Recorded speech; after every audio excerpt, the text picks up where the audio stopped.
As you can see, we're getting a little bit of snow today. One of the biggest snowstorms I've ever seen in Tokyo.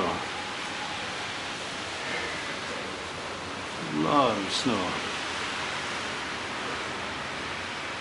Many of the trains have stopped. Many traffic accidents.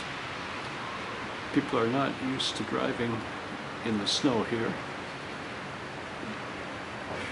See many people slipping in the streets. Whoa.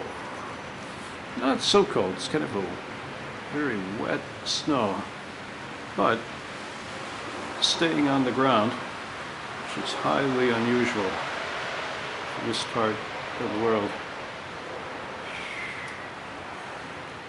Many